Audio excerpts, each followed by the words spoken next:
आज मराठा क्रांती मूक मोर्चा धुळ्यामध्ये धडकलाय। गिंदोडिया चौकातल्या शिवाजी महाराजांच्या पुतळ्यापासून मोर्चाला सुरुवात झाली आहे। तर शिवतीर्थ चौकात या मोर्चाचा शेवट होणार आहे आणि या मोर्चात मोठ्या संख्येने मोर्चेकरी सहभागी आहेत। दरम्यान मोर्चाच्या पार्श्वभूमीवर धुळे शहरातल्या सर्व शाळा कॉलेजेस बंद असणार आहेत आणि मोर्चात कोणताही अनुचित प्रकार घडू नये यासाठी पोलीस बंदोबस्त देखील चोख ठेवण्यात आलाय। तर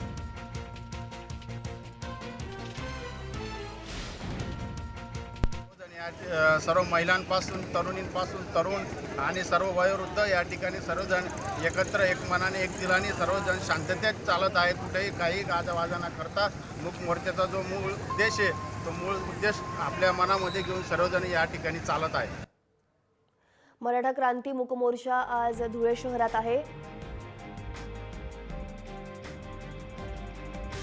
आपले प्रतिनिधी उबेद कादरी आपल्यासोबत आहेत। उबेद, का अधिक सांगाल? मराठा क्रांती मूक मोर्चा आज धुळे शहरात आहे, मोर्चाला सुरुवात झालेली आहे, काय तिथली परिस्थिती आहे?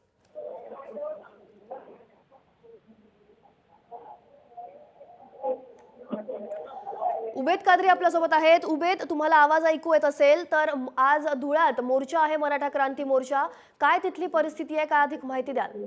ज्योती, इकडे धुळ्याला आज 28 तारखेला मूक मोर्चा होता, मराठा समाजाचा क्रांती मूक मोर्चा।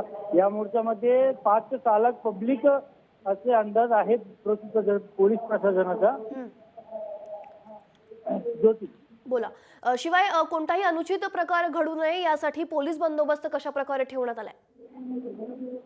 कोणतेही असे प्रकार घडू नये यासाठी पोलीस बंदोबस्त मोठ्या प्रमाणात लावलाय इकडे आणि शांततेत हे मोर्चा चालू आहे। धन्यवाद उबेद दिलेल्या माहितीसाठी।